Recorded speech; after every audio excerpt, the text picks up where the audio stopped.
I'm not necessarily a fan of the expansion because it gives it gravitas.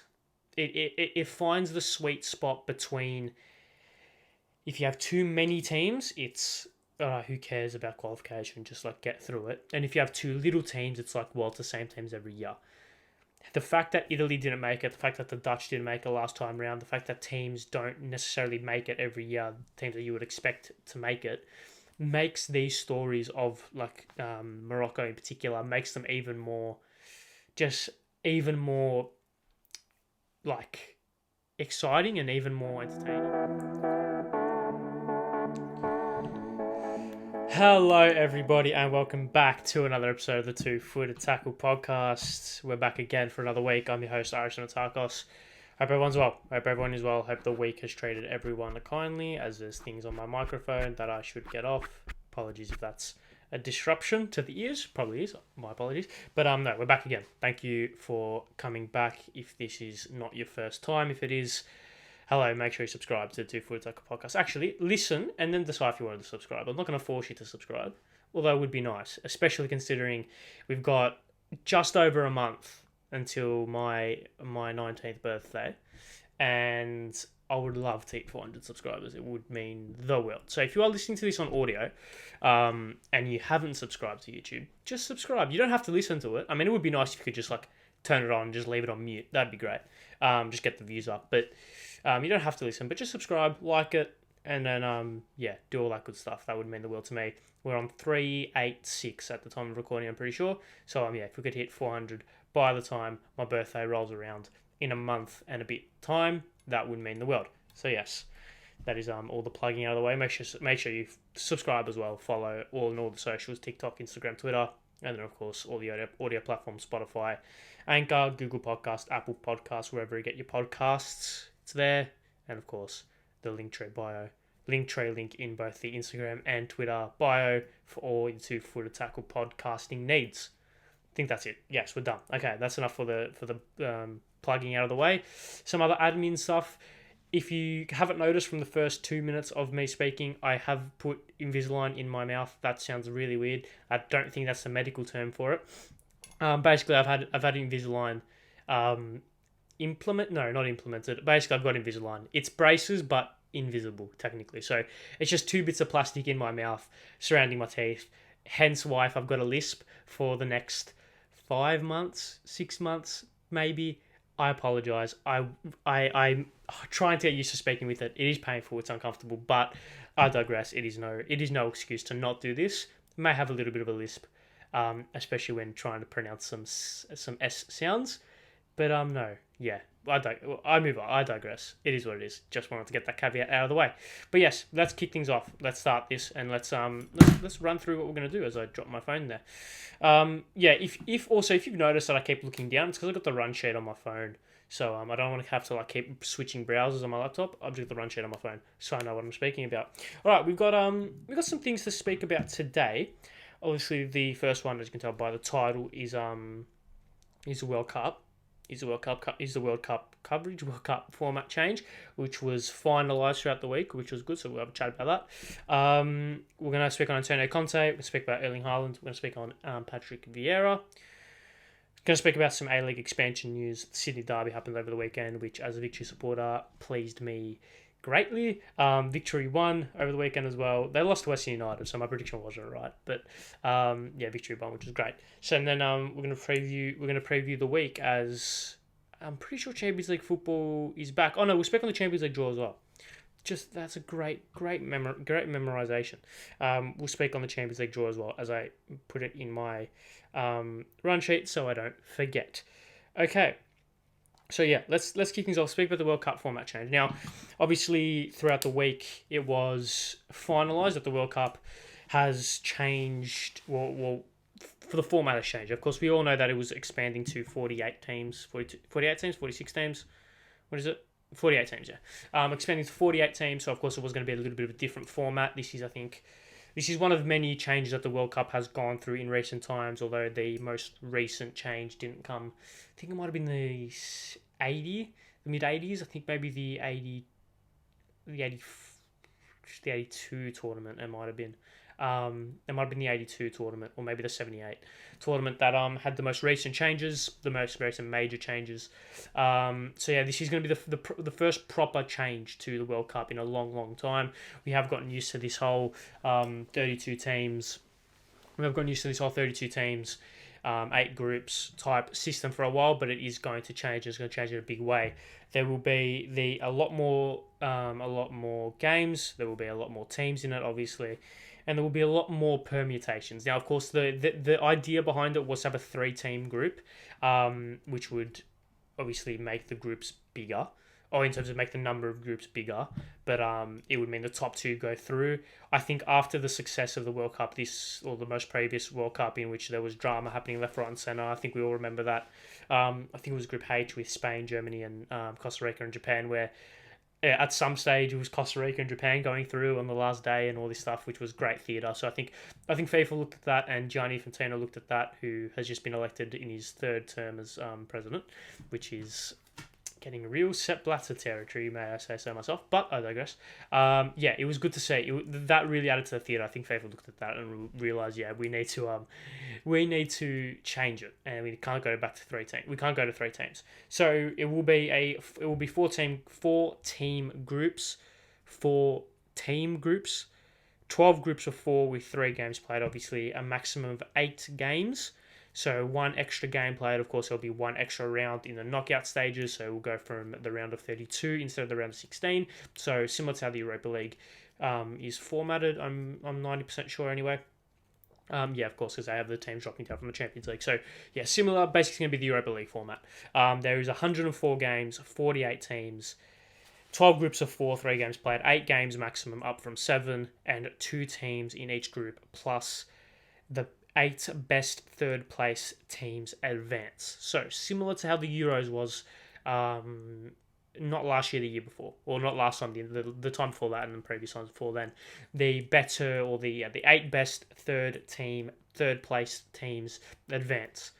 So looking at it from an Australian perspective, qualification from the group should be an almost non-negotiable, especially considering where we have come from and where we progressed last time out. But if we're going to look at the permutations in terms of qualifying, if I can expand this, I can. So there obviously with more teams being in the World Cup, of course more teams being in the World Cup, of course more teams need to qualify, which means it's going to have permutations, it's going to have effects on the World Cup qualification campaign and that whole tournament, which I'll touch on a little bit later.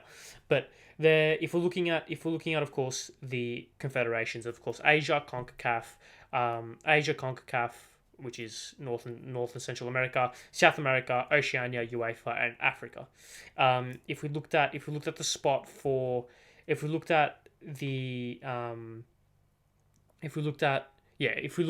amount of teams that were eligible to be to progress through from each continent, we had from Asia 4.5 teams. So obviously that relies on playoffs. So of course this time out it was Asia versus they obviously had the Asian qualifiers between the 3rd best teams from each group, from each final group standings, and then of course they went versus the 6th place team or the 5th place team from South America, which of course was Peru. So that's obviously 4.5. Africa has 5, and we all know the African qualification system is insane. CONCACAF has 3.5, so they have the top 3 go. They have the top 3 go through, and then of course the 4th team,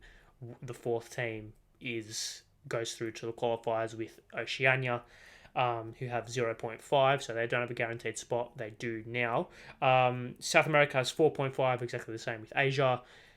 Hence their qualification progress or their qualification representation, and of course Europe has a 13 flat out. Of course they have playoffs in between them, but 13 will go through. So those were the ones initially, of course, in Qatar. It was of course from Asia. It was Iran, Saudi Arabia, Japan, Saudi Arabia, Iran, Japan, South Korea, Australia. From Africa, it was Morocco, Tunisia, Cameroon, Ghana, and so it was Morocco, Tunisia, Cameroon, Ghana, and Senegal. Those were the 5 teams. From CONCACAF, it was Mexico, Costa Rica, the USA, and Mexico, Costa Rica, the USA, and Canada. So they, of course, got that playoff spot. From South America, it was, of course, Uruguay, Argentina, Brazil, and Ecuador. That is it, isn't it? That is it. 90% sure that's it. No teams from South America, and then I can't be bothered filling in the rest of the teams from Europe, but the rest of the teams from Europe were there. Italy weren't there, which is quite funny, and also a bit kind of considering the top I'm wearing, but I digress. So yeah, those are the teams that qualified last time out. Of course, big teams didn't qualify. No Chile, no Italy, no, there was another team that didn't make it.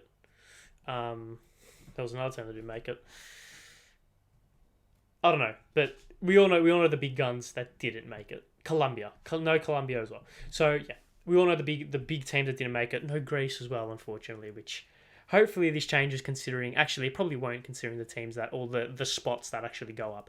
So if we go through the teams that will be in the qualification for all the teams that will advance to the finals in 2026, it has gone up considerably for each kind of continent.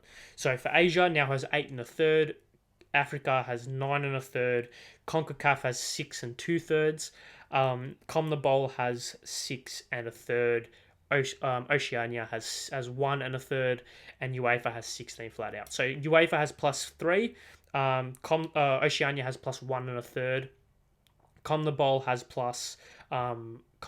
+1. Oh, I can't do maths. It has. Oh, I can't do maths. What's 6 1/3 minus 4.5? No, what's 6 1/3 minus 4.5? I've got no idea. It's plus 63%. I can see here on this photo. CONCACAF has plus at 19%. Why are they doing thirds? I can't do maths.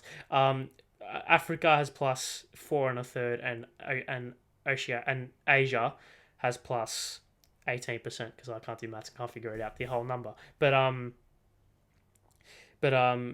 yes. Anyway, I digress. So a lot of continents will be having a lot of continents will have a lot more representation. Oceania is the main one. New Zealand have been the only Oceanian team to actually qualify for the World Cup. Pretty sure, and that was back in 2010. I don't think any other teams have qualified from Oceania. So you'd think New Zealand would be an almost certainty for every World Cup from here on in, you'd think. They, of course, are by far the most developed nation in that region. It makes Australia's qualification a hell of a lot easier. It almost puts it beyond even a question, considering the likes of, you'd think the same 5 would make it, and now there's now what? 8 1/3 spots. So there's +3. So you've got the 5 that made it. Qatar as well, potentially they would have to go through qualifying this time around. The UAE would be a tough ask. That's 7, and then one more. There was talks of Russia joining Asia, which would make it tough, of course, but that's 8. So unless Iraq make a massive push, unless the UAE make a massive push, I don't see Australia's World Cup hopes being dinted by any stretch of the imagination. So it will be, of course,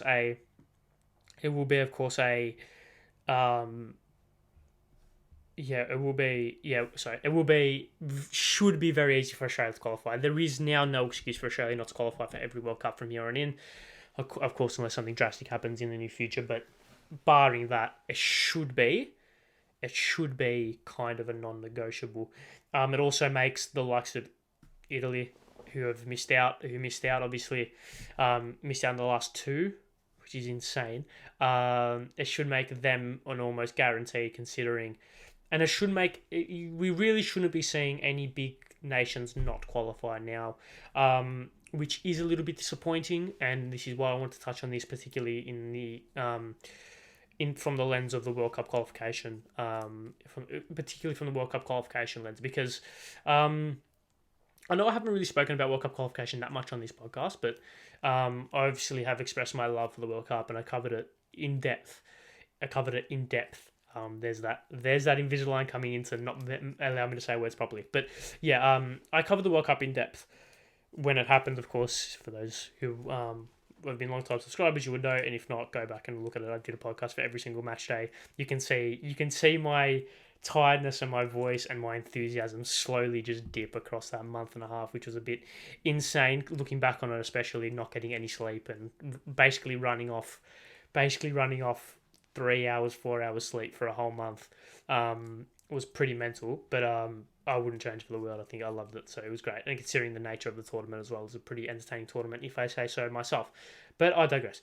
Obviously developed a newfound love for international football in that tournament. Of course, Australia's journey had a lot to do with that. The qualification journey, and then of course the journey at the tournament itself had a lot to do with that. But also the stories of Morocco, the stories of Canada, the stories of Saudi Arabia. These teams really allowed me to think, this is the best. This is the best sporting thing in the world. The World Cup is the best sporting thing in the world, and the reason why I think it is because I think 32 teams was the sweet spot. I'm not necessarily a fan of the expansion because it gives it gravitas. It finds the sweet spot between, if you have too many teams, it's who cares about qualification, just like get through it. And if you have too little teams, it's like, well, it's the same teams every year. The fact that Italy didn't make it, the fact that the Dutch didn't make it last time around, the fact that teams don't necessarily make it every year, teams that you would expect to make it, makes these stories of like Morocco in particular, makes them even more like exciting and even more entertaining, because it's like they're not even meant to be here. So it's like in comparison, like Italy should be there instead of Morocco, right? If you were to pick between one of the two, they shouldn't even be here, and the fact that they're doing this is insane. And the World Cup, I think that's what makes the qualifiers, World Cup qualifiers, arguably the best tournament in the world. You can look at the Champions League, you can look at the Europa League, Conference League, whatever. I think they do share similar traits. But the World Cup qualification tournament is one of the best tournaments ever. Like, it's one of the best tournaments to ever exist in any sport, in any realm, because there's just this pureness about it. Like, it is pure. Like, it is just pure. And the fact that it takes 3 years to get to a tournament. Like, it doesn't come around every year. The qualification is arduous. It's tough.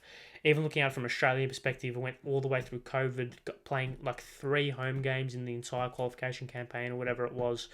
Going to Qatar to versus the UAE, then staying and versing Peru, who had in their own right had to go here, there, and everywhere to qualify for their to get through to the playoffs in their qualification campaign. Of course, going to Mexico, playing in Mexico City at 600 altitude or whatever it was, or like 600 million altitude or whatever it is, playing ridiculously high, and the conditions favour X team, and you have the vibrancy, the colours, the culture, everything about this tournament lends itself to the most purest form of football, which is why I think I am a massive fan of it, and this is why I think I found a newfound love for it at the World Cup, was because I've said countless times on this podcast, I'm slowly becoming disenfranchised with club football, although there is something about international football that doesn't allow me to get disenfranchised by it. I bring up, I know these two players are behind me, right? Zidane and Nine, right? And I know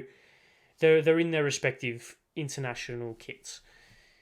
And when I think of football, I think of, like, that's what I think of. I think of World Cups. I think of goals scored in international tournaments. I think of scenes created in international tournaments. When I think of like unbelievable goals or shocking moments, my mind goes to like Lampard's ghost goal in Johannesburg. I think it was Johannesburg anyway. Like Lampard's ghost goal in 2010. I think of Australia's journey in 2022. I think of I don't know, Ronaldinho's goal against England in 2002. I think about the fiasco in the 98 final, heavily involving these two players behind me, right? I think about all of these moments. I think about that is what football is, and I think it was so pure in the way that it was. I don't necessarily think changing the World Cup is the best avenue forward, I should say, but football is a business now, and we have to accept it. And having 42 teams instead of 30, having 48 teams or 42 teams. I can't remember. 48 teams instead of 36 or whatever it was. Yeah, 12 more teams, an extra game, 104 games as well this time out. I think the start and end period will be the same, so they're going to fit in more games in a shorter amount of time. So I reckon there's going to be 5 games a match day, which is going to be mental. Like you have to look at the ramifications. You have to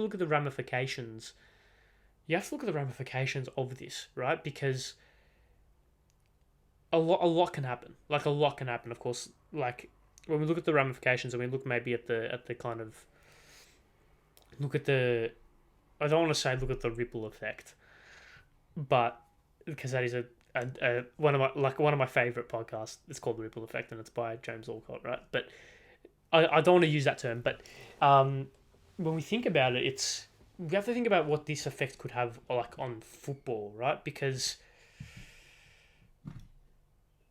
I don't think I was finished making my point. But anyway, it's a little bit lost track. But I'll put a pin in that point and then move on and then touch on that a little bit later. But when I think about the World Cup or when I think about football, I think about what I mentioned before, and I think that pureness of the game and that pureness of you can't go and buy players. It's not about who spends the most money. It's about who has the best footballing culture and who can develop the best national team. And you can't go and change your team. Like you can't buy players. You can't just change your roster a week out from the game. You have to pick from what you've got, and you can't change what you've got. So I think that allows it to be very pure. And also the qualification progress. Like football means so much to so many people, and you saw it. I mean, you saw it with the scenes with Peru in their journey at the World Cup. Even moving further back, you saw it with Panama in 2018, as well as another team that got far. Well, that wasn't meant to be there. Was it Tunisia? It might have been Tunisia. In that same tournament, I mean, how you look at Australia, right? You look at how a World Cup was able to unite a nation. Like it was one of the best kind of. I wouldn't say one of. It was the best feeling. Like it was the best moment this country's ever had with his sport. Like. Maybe 05 challenges it. Actually, I would disagree. 05 definitely is up there with it. Same with 2015's Asian Cup win. But that whole month was something special. And it was magical. And the reason why it was because we weren't meant to be there. We weren't meant to be there. We weren't meant to qualify. We weren't meant to beat Tunisia. We weren't meant to beat Denmark. We weren't meant to take Argentina all the way and be their toughest game of the tournament, probably. Right? Obviously, they lost to Saudi Arabia, but like of the games that they won, I guess. We weren't meant to do that. We had a team full of A-League players. Like, we had a team full of players playing in Scotland. And I think that shows the disrespect, the level of the Scottish League, right? Because it is quality. But we weren't meant to do that, and we did it. So I think that's why the World Cup is so good, is because it's so pure and so relatable and just so infectious. Is because it unites people like never before, because of the once every 4 years aspect. It doesn't come around every day, and the fact that you only have one shot at it, it can create, like, it's created so many villains, heroes, religious figures, days of mourning, days of celebration, like, and it's because of the gravitas that it holds and the prestige that it holds. And I think adding more teams kind of lessens that a little bit, because it just makes more teams make it. But I think that prestige will obviously carry on to being like getting out of the group and then moving into the round 16 and quarterfinals and semifinals, etc. But I don't know. There's something about adding more teams that doesn't sit right with me. I feel like it goes against the nature of the World Cup and the nature of what it represents. But football is a business at the end of the day, so you can't really kind of argue with it. You can be annoyed by it, but you can't really argue with it. Like 5 games a match day is going to be, I'm assuming that's what it's going to be. I've completely forgot the point that I was going to mention before, by the way, so excuse me and forgive me for that. If it comes back to me, I'll mention it. But five games a match day, like, 108 teams, like 108 games, 12 groups. Imagine the stress. I mean, covering that's going to be a pain. If I had to do 12 groups and 48 teams for this tournament, I would be dead. There is no chance I could be able to do that in the capacity that I have now and the resources that I have now. So yeah, covering that in 40 times is going to be insane because there's just going to be ridiculous amounts of teams. I was struggling doing previews and analysis for what it was for 32 teams or 36 teams or whatever it was. Imagine doing it for 48, right? So, yeah, it's quite interesting to see the ripple effect, I guess, of that. I can't remember for the life of me what the point I was going to make was going to be, but yeah, I can't remember it. It was something about like the ramifications of adding more teams. I think I did cover it with what I spoke about the qualification and stuff, but yeah. I should have probably written that down or write that down. Wrote. I should probably know that, shouldn't I? Can't remember it. Oh yes, I've remembered it now. Okay, when I think about the ramifications of the locations of the World Cup, that's the point I was going to make. Because of course, the smaller the tournament, the obviously far more easier it is to host and far more easier it is to facilitate. Adding more teams, more games, more groups means more stadiums needed, more people needed, more hotels needed, more resources needed.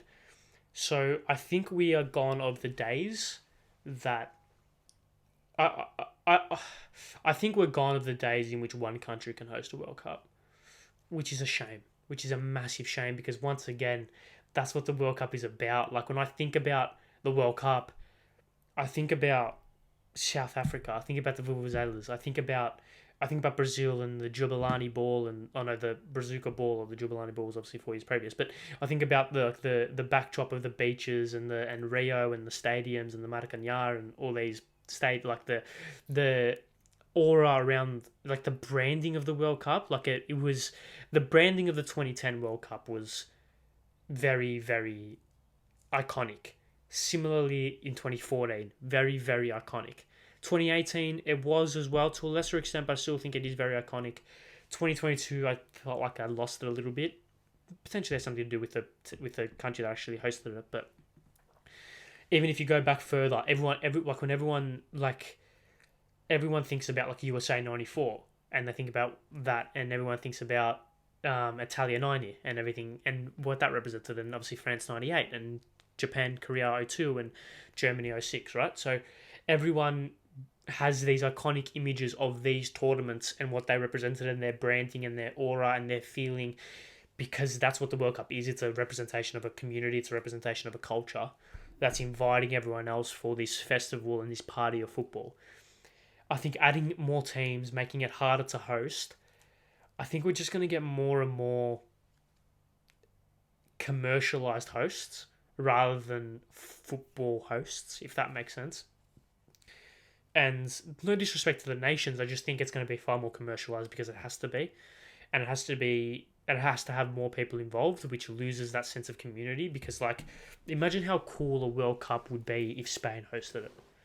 Like, you would have, I think they have hosted it before, but you would have games played like the Bernabeu, the Camp Nou, the Camp Nou, and you would, like the branding and the feeling around it would be awesome. Like, it'd be sick.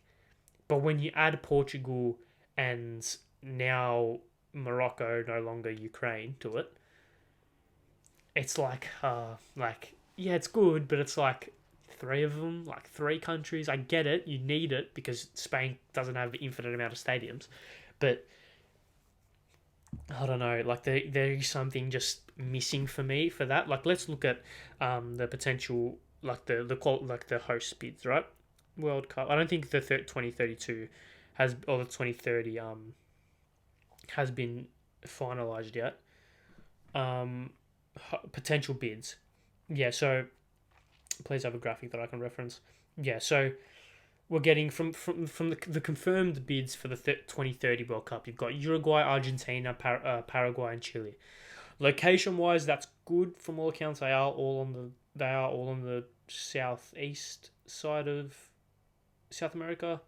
Chile, Argentina next to each other.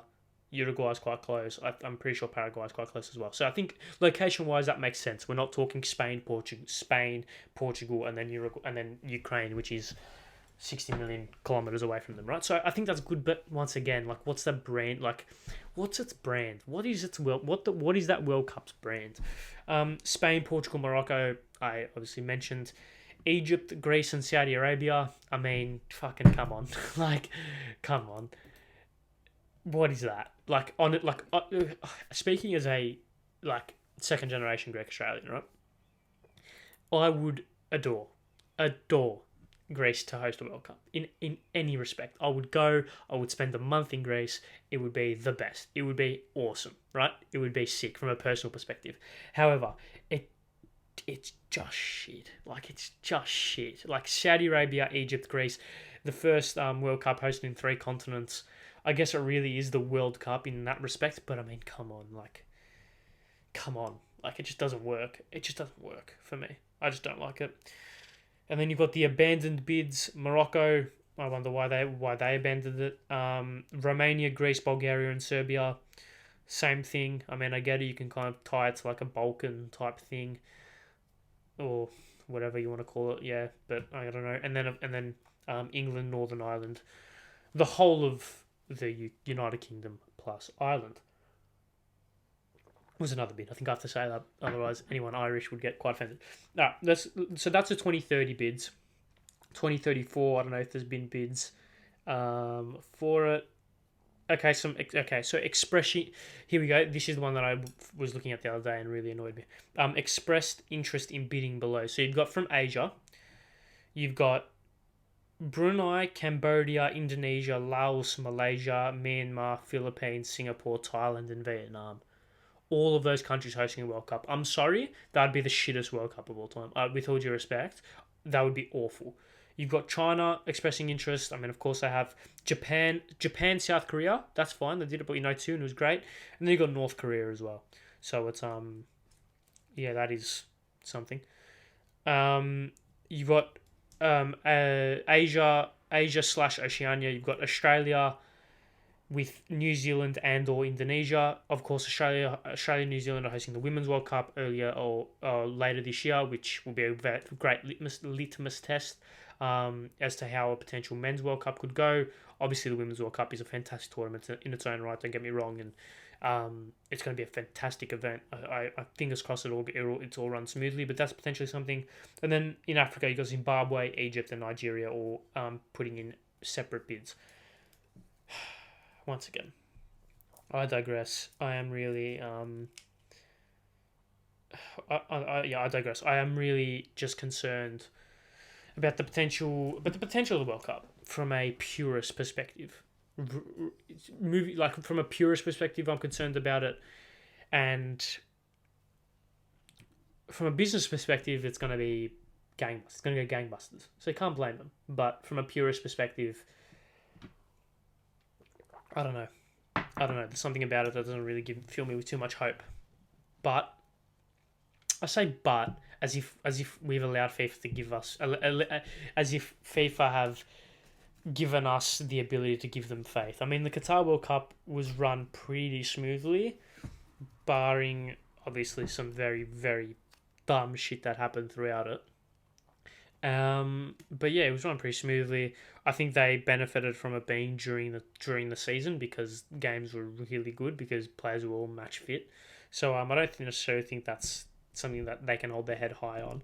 It was just the consequences, right? Or like part of the consequences. Not really consequences, but I don't know what to call it. But because it was played mid-season, of course players are going to be match fit, meaning the game's going to be better. So yes. Okay. So yes, let's I think that's it for that. I think that is it for that. So I don't think I need to touch on anything else. Do I?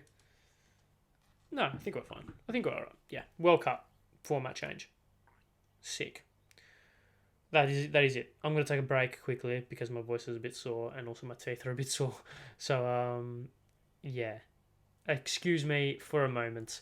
I'll be back. But once again, you know how it works if you're listening for a while. I could literally stop the recording and none of you would notice because it doesn't make an effect. I'll be 2 seconds. Bear with me. Okay, I'm back. It was actually quite a long break. I had to.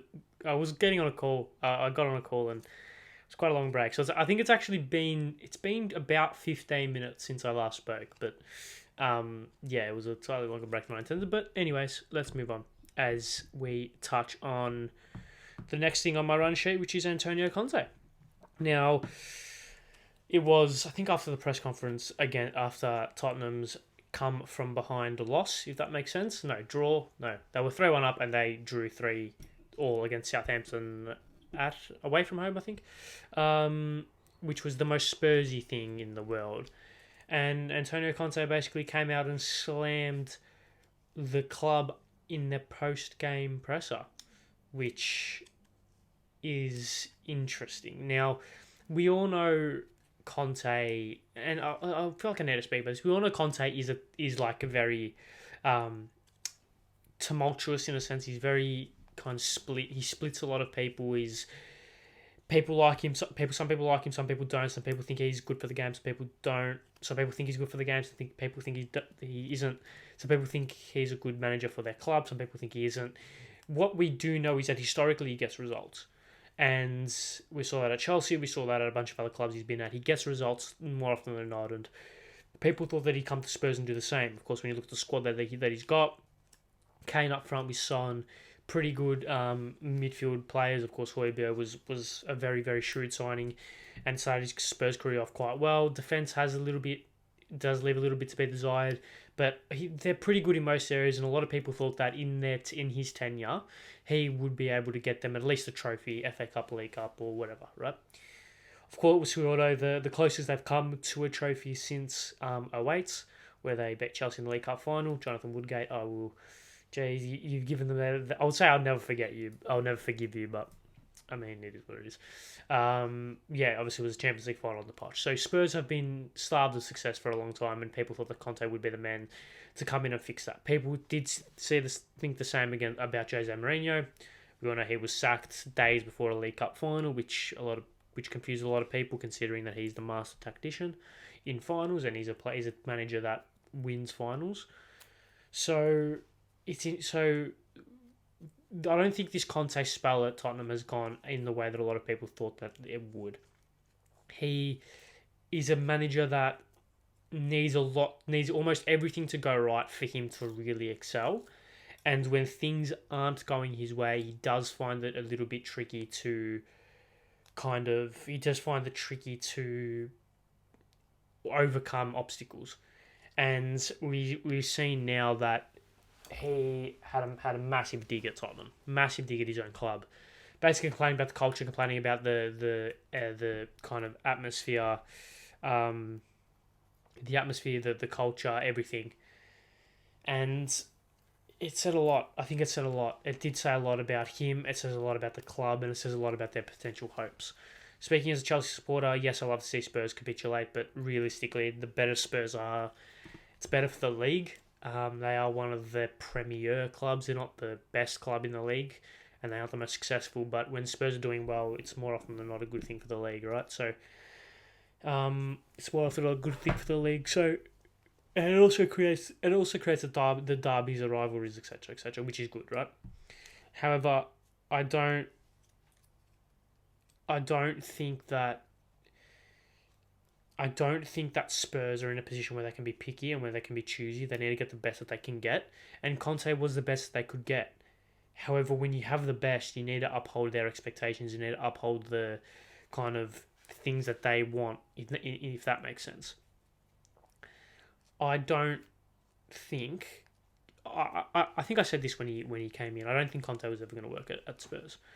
Unless they got the absolute perfect signings, unless everything clicked, I didn't see a way in which it was going to work. And I think I said that on this podcast last year or some time ago. So For me, this has been a long time coming, and I think this says a lot about Spurs. It says a lot about the fact that as a club who have notoriously got it wrong time and time again when it comes to managerial appointments, sackings, signings, whatever. It felt like this was the season in which things had finally changed for them. They'd got Conte, they'd kept Conte, they had a pretty good transfer window. At least at the time, everyone thought that it was a pretty good transfer window, and a lot of people thought, yeah, Spurs are going to be a side, maybe not contending for the league, but at least definitely in the top four and at least pushing what we thought was going to be Man City and Liverpool for the title this season. That has completely been the opposite. They've been a rabble, they've been poor, they've been unmotivated, they've been unintimidating. People come to Tottenham and expect to win. That's not what big sides do. Teams, when they go to the Etihad, when they did go to Anfield, now when they go to the Emirates, they almost resign themselves to defeat because they just know that this team is just too good. Mentally and tactically, they're just too good. Whereas people go to Spurs with the mentality of, yeah, we can get at this team, we can win this game. That's not a sign of a big club. That's not a sign of a team that is going to win things anytime soon. So it is concerning. It is majorly concerning. I think Conte kind of exploding in front of the press like he did is a little bit kind of represents that in a major way. And it's just such a poor look. It really is such a bad look for the club. And it goes to show once again that where are they going to go? Like, where do they go from here? Because do you keep Conte on because he's the best that you can get? Maybe. Does Poch want to come back? Do you go back to Poch? Who knows? But I don't see a world in which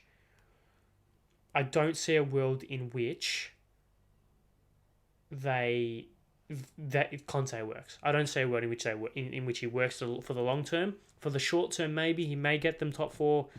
I don't know what the points kind of total is at the moment. I'll get that up quickly. But yeah, they do sit fourth. They're 2 points clear. Granted, Newcastle and Liverpool have 2 games in hand, and so do United, who are above them. They also have 2 games in hand. So they have played the most amount of games out of anyone in the league, or equal most amount of games with anyone in the league, and they sit fourth. So at this stage, things are looking okay. They probably might get top four. I don't think they will, but they could get top four. They are a team that, I mean, when we look at their most recent month, they got spanked at Leicester. They lost to Milan in the first leg. They beat West Ham 2-0. They beat Chelsea 2-0, which was a great result. Then they lost in the FA Cup. They lost to Wolves in pretty disappointing display. They drew to Milan, getting knocked out in that competition. And they beat Forest, and then they drew to Southampton away from home.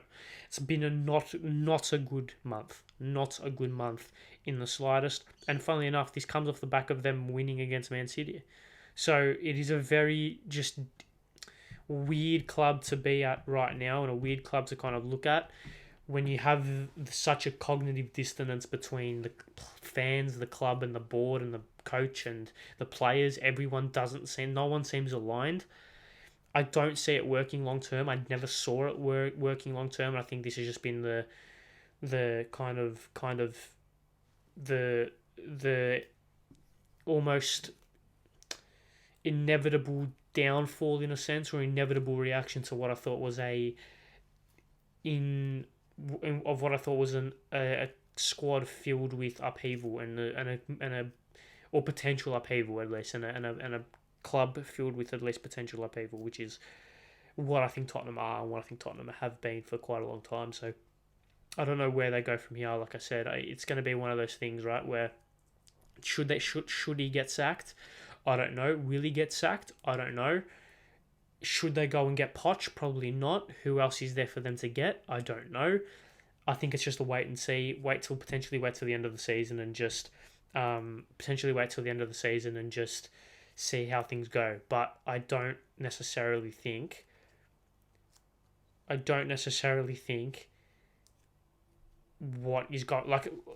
what's going on now isn't going to work. I've said that countless times already, but I don't see a change that's going to work, which is a potentially more concerning thing. I don't see a change which is going to work, because you can't just sack a manager and change things for the sake of changing. You need to change with a solution in mind. Sacking Conte isn't a solution, because the only way for that to be a solution is for the next manager to fix the damage that has already been caused. football is a thing where you need to make two decisions. You need to make two decisions for it to be the right decision, if that makes sense. Almost three, sometimes even four. You can't just make a decision in isolation and that fixing everything. Because if you sack Conte, who do you bring in? That is the solution. Who do you bring in after Conte? Not sacking him. That's not the solution. It's who do you bring in? And then, okay, you brought him in, and then who do you sign to complement him? And then of those players, what systems do you play to make those players work? And then do you play this player up front or on the left wing or as a 10 or on the right or in centre mid or wherever? You need to make multiple correct decisions in a row for things to flourish. And I don't think Spurs have made correct decisions in a row in a long, long time, right? And I just like even with, I mean, put it into perspective with Conte previously. He came to Chelsea. That didn't fix the issue straight away with what Chelsea had in the previous season. Of course, they finished 10th, 11th, or whatever it was. In the previous season, hiring Conte wasn't a solution because Conte started poorly. The next decision was a solution in terms of moving to a back three. And not only was it moving to a back three, it was bringing in Marcos Alonso, playing him as a left wing back. And then it was bringing Victor Moses, playing him as a right wing back. Then it was playing like Cesc Fabregas in a double pivot with Kante. It was all these decisions, these little decisions, which ended up being a title. You can't just sack a manager and expect things to change. You can't just hire a manager and expect things to change. The club needs to put a vision forward and get all those little steps right. I don't think Spurs have got any of these little steps right, to be honest. But I just think, I don't know. Spurs are in a weird position, a very weird position. I don't see where they go from here. But not a good look for the club at all. And I guess it'll be interesting to see where they go. But yeah, I've got no idea. I've got no idea. Okay, let's move on.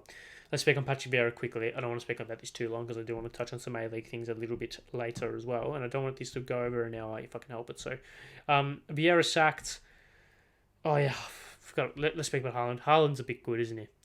Yeah. A lot of people will... Yeah, I want to speak about Haaland. A lot of people were like, oh, has Haaland made Man City worse? I don't think Haaland has made Man City worse. I think that's a stupid thing to say, in my opinion. I think, if anything, Pep Guardiola has made Man City worse because he hasn't figured out a way to maintain the performance in which they had last year with the best striker in the world playing with their team. That is the problem. It's not Haaland. Haaland isn't the problem. It is because Haaland hasn't done anything by himself to inhibit Manchester City's ability to win. If anything, he's increased it because he's scoring more goals than any other Man City player has ever scored before, right? It's the manager not being able to get the best out of him in regards to the whole team. That's the problem. And that's something I think not a lot of people have actually thought of. But I think he's the problem. But not a problem in terms of he must get sacked, sack him now. It's a problem of, okay, he just hasn't got this right. We need to see if he can change it, that type of thing. I think it's very unfair to I think it's very unfair to be kind of lambasting him to I think it's very unfair to be lambasting Haaland for what he's doing when he's scoring more goals than any other City players ever scored, and apparently he's made them worse. I don't get it. All right, this came off the back of him scoring 6 goals or 5 goals or whatever it was in the Champions League. I just thought it was quite a good thing to speak about. But yeah, let's speak on Vieira quickly. Vieira got sacked. I'm confused by this a lot. I'm very confused. I think he was a good manager for them, to be honest. Yeah, it potentially wasn't clicking as it could have. Yeah, they sit 12th. Yeah, they sit in 12th place, and their last month hasn't been great. They haven't won since January, right? But they've drawn a lot of games, and they've been like when we look at their games, they beat Palace 2-0, they lost to Spurs 4-0, but after that, 2-1 loss, 1-0 loss, 1-0 0-0, 2-1 1-0 1-0 0-0, 1-0 1-0 1-0, and then 4-1.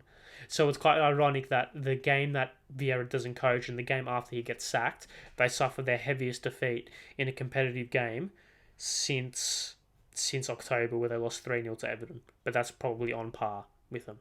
with that result. So it's like,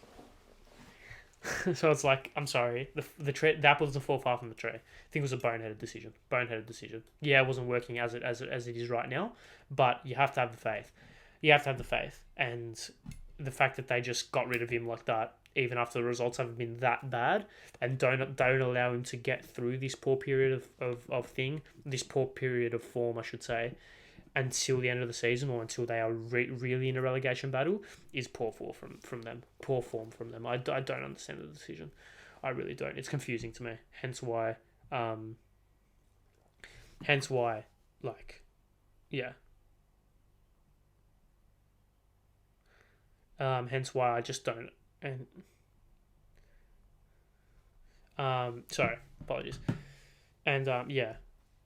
I just don't get it. Anyway, I digress.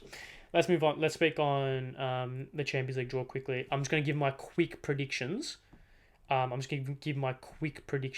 forgot it's international break next week, isn't it? Great, that's good.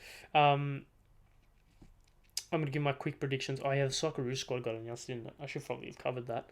I'll cover that quickly a little bit later. Jeez, there's a lot of things happening that I just forgot to put on my run sheet, and I want to get this up. I'm going to wrap this up quickly because I don't want to ramble on for too long, which is something that I've done in the past, and this is exactly what I'm doing now. Let's speak on the quarterfinals quickly. I'm just going to give my prediction for the tie. Napoli Milan, great tie. Napoli go through. Benfica Inter go through. So it's an all-Italian semi-final. Real Madrid Chelsea go through. Man City Bayern, Man City go through. All English and all Italian semi-finals. And of those semi-finals, Chelsea go through and Napoli go through. It's going to be a Chelsea-Napoli final. And my predictions probably will change when I come up to the games, but I will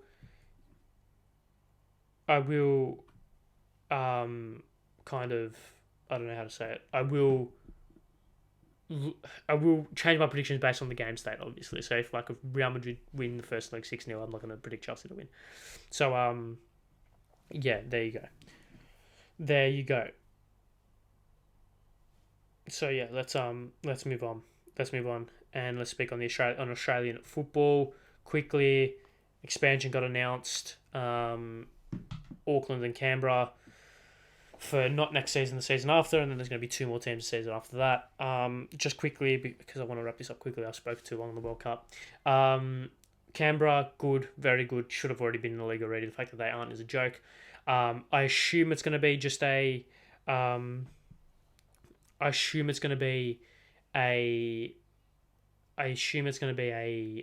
Canberra United kind of expansion of the club and just creating a men's team.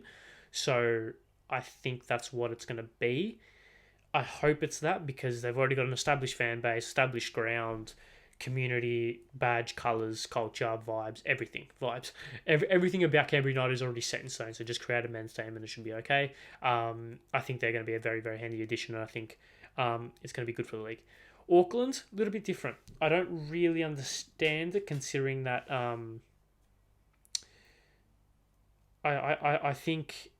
I think it's risky considering the national second division, and I mean, God forbid the soul who has to figure out what happens to the New Zealand clubs when promotion relegation comes in and they inevitably one of them gets relegated. God knows what happens to them, and I'm not the one figuring it out, so I'm grateful for that. But I like Canberra because I think it just works. Auckland, I think we'll have to wait and see. Jury's out for mine, but I understand the appeal to getting New Zealand fully invested in Serie A League, brings more people, brings more money, etc., etc. However, of course, the money doesn't go to Paramount, I don't think, because they're doing it with Sky Sports or Skynet or whatever, and then they have their own broadcasters. They don't develop Australian players, etc., etc. So, I mean, that's part of the reason why the Phoenix nearly lost their license back in 2015 or whatever it was, or 2016. So, it will be interesting to see what happens between both of those clubs. I think Canberra should be a resounding success. Auckland will be jury's out for mine, but I don't mind it. Also adds another derby into the league, which is great. Also gives more pathways for potential Australian players to move to New Zealand and then make their way through there. And it also brings more of the talent pool to Australia, bigger, more league, more games, or more teams in the league, more games, etc., etc. Don't need to be going over old ground. Okay, let's move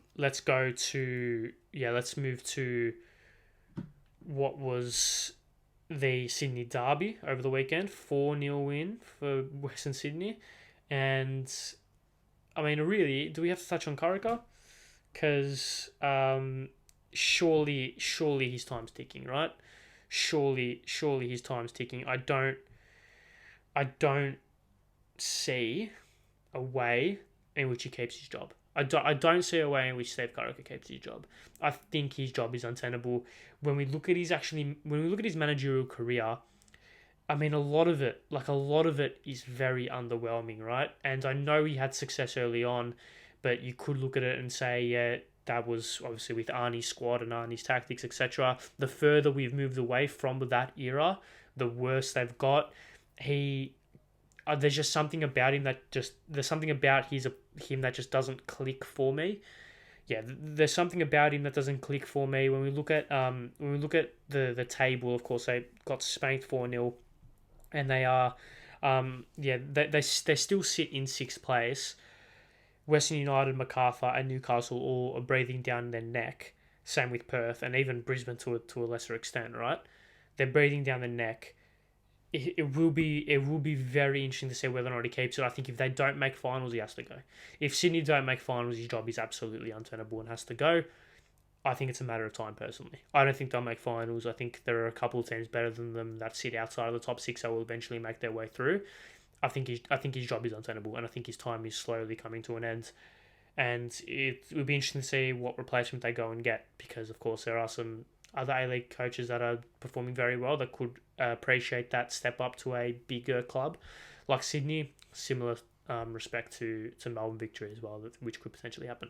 But yes, it'll be interesting to see. It'll be interesting to see that as well.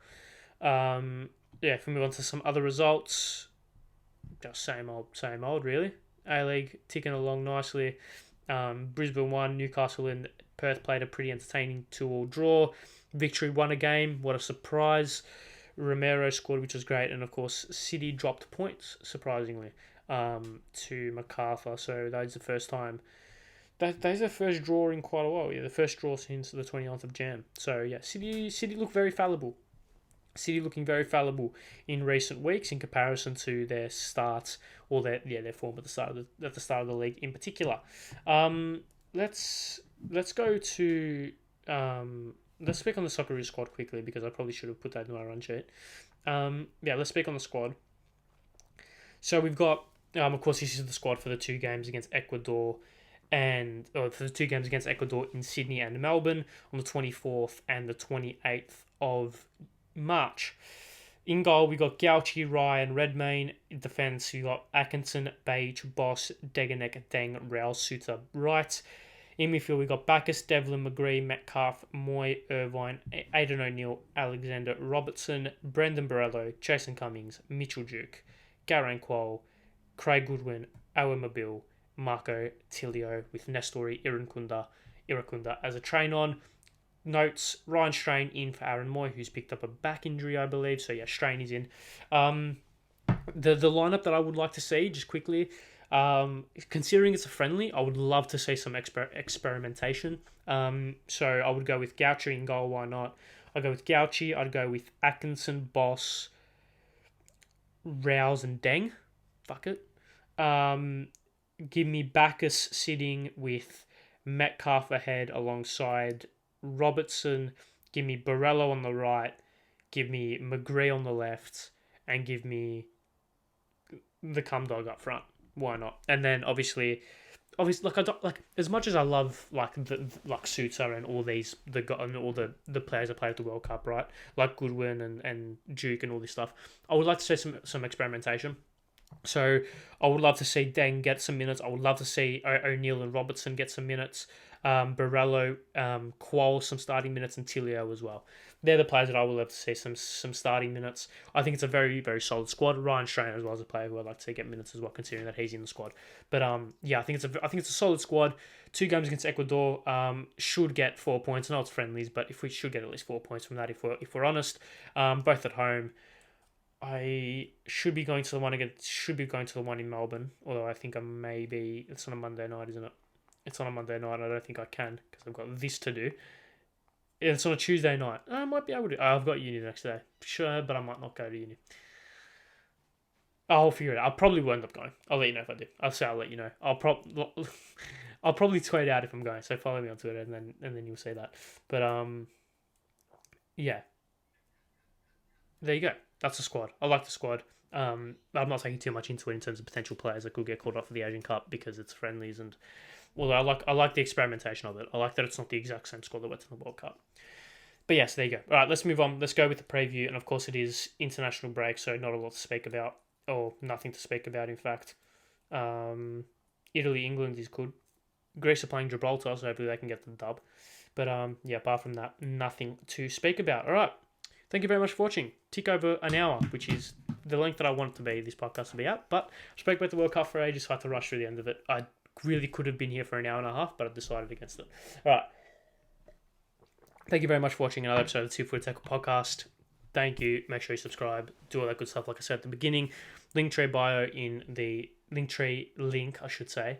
Linktree link in the bio of Twitter and Instagram, TikTok as well as the social. Subscribe. 400 subscribers before my birthday would mean the world. And apart from that, make sure you see you guys. Thank you for sticking around. Leave your thoughts in the comments below. 5-star review on Spotify would mean the world as well. Thank you very much for watching. See you guys next week. Thank you for sticking around. See you guys next week, and goodbye.